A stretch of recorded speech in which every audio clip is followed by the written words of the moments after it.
చాంద్రాయన వ్రతం అని ఒక వ్రతం ఉందండి. అంటే 15 రోజులకి ఇలా నియమాలు మారుతూ ఉంటాయి. మొదటి 15 రోజులు కూడా ఫలాలను పండ్లను ఆహారంగా స్వీకరించవచ్చు. 15 రోజులు అయిపోయింది.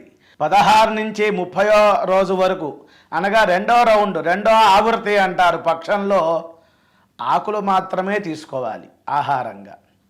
అదేవిధంగా 30 నుంచి 45 మూడో ఆవృత్తి, మూడో పక్షంలో మంచినీళ్ళు మాత్రమే తీసుకోవాలి. దాని తర్వాత ఇంకా వాయువుని ఆహారంగా స్వీకరించాలి. అదేవిధంగా ఇంకొక నియమం ఏంటంటే, ఒకటో రోజు ఒక ముద్ద తినటం, రెండో రోజు 2 ముద్దలే ఆహారంగా తీసుకోవటం, ఇట్లా నియమాలు ఉంటాయి. 15 రోజులు అయింది, 16వ రోజు ఒక్కొక్కటి తగ్గించుకుంటూ రావటం. ఇన్ని మనం చేయగలమా ఈ కలియుగంలో?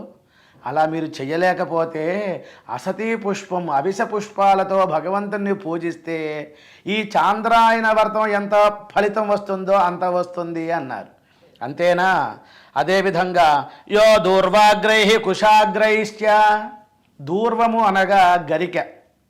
మనకి సహస్రపరమాదేవి శతమూల శతాంకుర సర్వగం హరతమే పాపం దూర్వా దుస్వప్ననాశిని. దూర్వా యుగ్మం అనగా మనకి గడ్డి పోచ ఉన్నది కదండి, వినాయకుడిని మనం పూజిస్తాం కదా, అలాగే విష్ణుమూర్తిని కూడా పూజించమని చెప్పబడి ఉన్నది. మనకి గురుగీతలో చెప్పబడి ఉంది, గణేశో అగ్నినా యుక్త విష్ణునామ సమన్విత